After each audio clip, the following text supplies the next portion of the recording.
नमस्कार दोस्तों, just for CSC में आप सबका स्वागत है। जैन धर्म का अध्ययन करते हुए अपनी पिछली 2 वीडियोज़ में हमने जाना कि तीर्थंकर कौन होते हैं और जैन धर्म के महत्वपूर्ण तीर्थंकर कौन-कौन से हैं। साथ ही साथ हमने यह भी समझने का प्रयास किया कि महावीर स्वामी कौन थे और उन्होंने जैन धर्म में कैसे प्रवेश किया, या कहें महावीर स्वामी के जीवन परिचय के बारे में भी हमने समझा था। अपने आज के इस वीडियो में हम महावीर स्वामी की शिक्षाओं और उनके सिद्धांतों की चर्चा करेंगे। वीडियो को आगे बढ़ाने से पहले आप सब यह जान लीजिए कि वे महावीर स्वामी ही थे, या कहें वह जैन धर्म ही था जिसके द्वारा सर्वप्रथम वर्ण व्यवस्था की जटिलता और कर्मकांड की बुराइयों को रोकने के लिए सकारात्मक प्रयास किया गया। जैन धर्म अहिंसा का पूर्ण रूप से समर्थन करता है। इसी कारण किसी भी प्रकार की हिंसा ना हो, इसीलिए जैन धर्म में युद्ध और कृषि कार्य वर्जित होते हैं। इसीलिए तो जैन धर्म में आपको अधिक मात्रा में व्यापारी और वाणिज्य से संबंधित लोग ही मिलेंगे। स्पष्ट रूप से हम कह सकते हैं कि जैन धर्म के कारण व्यापार और वाणिज्य को बढ़ावा मिला, जिसके कारण नगरों की संकल्पना संभव हो सकी। तो स्पष्ट रूप से यहाँ पर हम कनेक्शन देख सकते हैं जैन धर्म के माध्यम से किस प्रकार नगर सामने आए। साथ ही साथ आप सब यह भी जान लीजिए कि जैन धर्म में आत्मा के अस्तित्व को स्वीकार किया गया है। साथ ही साथ पुनर्जन्म के अस्तित्व को भी स्वीकार किया गया है, लेकिन ईश्वर के अस्तित्व को जैन धर्म में कोई स्थान नहीं दिया गया है।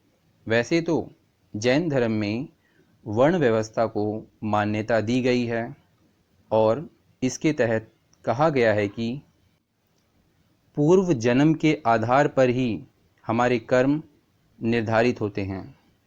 जैन धर्म में देवताओं के अस्तित्व को स्वीकार किया गया है, लेकिन उन्हें जिन या कहें महावीर से नीचे का स्थान दिया गया है। चलिए अब जान लेते हैं महावीर स्वामी की शिक्षाओं के बारे में।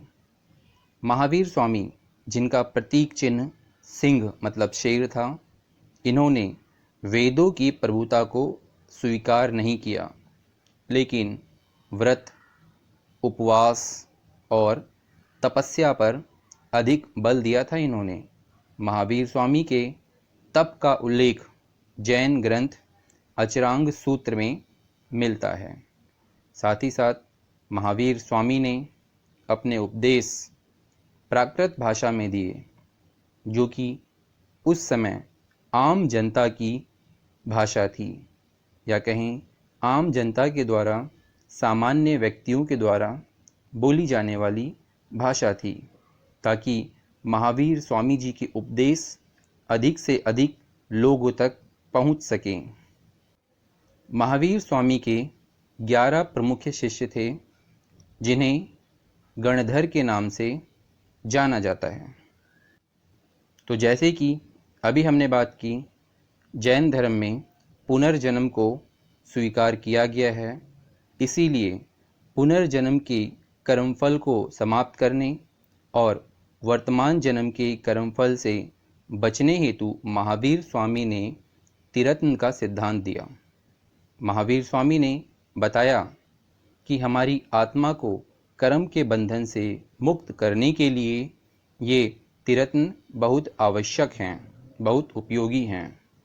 इसलिए महावीर स्वामी ने इन्हें अपनाने के लिए कहा, जिसके अंतर्गत समक्य ज्ञान, समक्य दर्शन और समक्य आचरण या चरित्र शामिल हैं। समक्य ज्ञान का मतलब है वास्तविक ज्ञान को प्राप्त करना, तो वहीं समक्य दर्शन का मतलब है जैन महात्माओं और तीर्थंकरों में विश्वास रखना। बात करें समक्य चरित्र या आचरण की, तो इसके अंतर्गत पंच महाव्रतों का पालन करने की बात कही गई है। इस चीज को हम और विस्तार से समझ सकते हैं। समक्य ज्ञान वास्तविक ज्ञान को प्राप्त करने से संबंधित है। जैन धर्म के सिद्धांतों का ज्ञान ही वास्तविक ज्ञान है और इसे ही समक्य ज्ञान की संज्ञा दी गई है। इसमें 5 प्रकार का ज्ञान शामिल है, जिसमें मति, श्रुति, अवधि, मन प्राय और कैवल्य शामिल हैं। बात करें समक्य दर्शन की, तो जैन महात्माओं और तीर्थंकरों में विश्वास रखना, मतलब जैन महात्माओं और तीर्थंकरों के उपदेशों में पूर्ण रूप से विश्वास रखना ही जैन धर्म के अनुसार समक्य दर्शन है। तो वहीं समक्य आचरण या चरित्र के अंतर्गत हम 5 महाव्रतों का पालन करते हैं। इन 5 महाव्रतों में बताया गया है कि हमें अपने कर्म के अंतर्गत जैन सिद्धांतों को कैसे ढालना है, या कहें त्रिरत्न को अपने कर्म में कैसे परिवर्तित करना है। इसके लिए महावीर स्वामी ने हमें बताया कि इस समक्य चरित्र या कहें अपने चरित्र में परिवर्तन करने के लिए 5 महाव्रतों का पालन करना चाहिए, जिनमें शामिल हैं सत्य, अहिंसा, अस्तेय मतलब चोरी न करना, अपरिग्रह मतलब धन का संचय न करना, केवल आवश्यकता अनुसार जितना हो सके उतनी ही संचय को जरूरी मानना, और अंत में 5वां महाव्रत है ब्रह्मचर्य। आपको एक बात अवश्य ध्यान रखनी चाहिए, इन 5 महाव्रतों में शुरू के 4 महाव्रतों का निर्माण या कहें इनकी परिकल्पना पार्श्वनाथ जी ने की थी, जो कि जैन धर्म के अंतर्गत 23वें तीर्थंकर थे।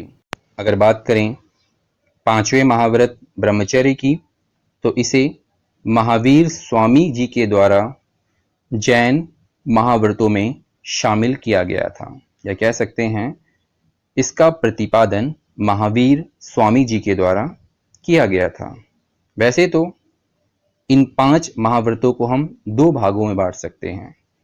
एक तरफ आते हैं 5 अणुव्रत, जो कि गृहस्थ लोगों के लिए पालन करने योग्य होते हैं, और दूसरी तरफ आते हैं 5 महाव्रत, जो भिक्षुओं के द्वारा पालन किए जाते हैं। आगे हम बात करते हैं सयदवाद का सिद्धांत, या कहें अनेकांतवाद का सिद्धांत, या सप्तभंगीय सिद्धांत।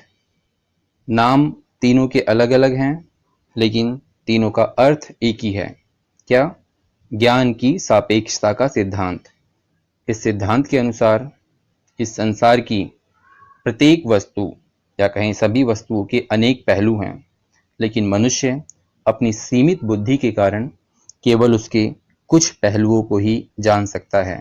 मतलब किसी वस्तु के विषय में हमारा निर्णय सापेक्ष होता है।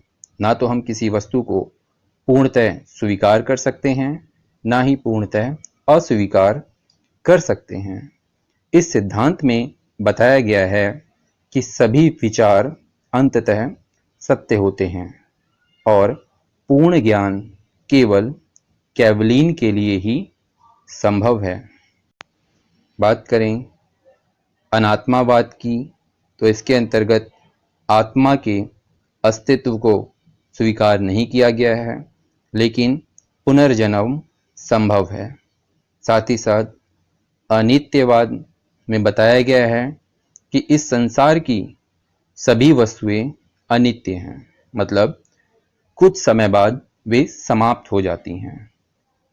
क्षणिकवाद का सिद्धांत भी कुछ हद तक अनित्यवाद के सिद्धांत से ही मिलता जुलता है, क्योंकि इसमें भी यही बताया गया है कि संसार की सभी वस्तुओं का अस्तित्व केवल क्षण भर के लिए होता है। तो इस प्रकार हमने जाना महावीर स्वामी जी की शिक्षाओं के बारे में। Thank you.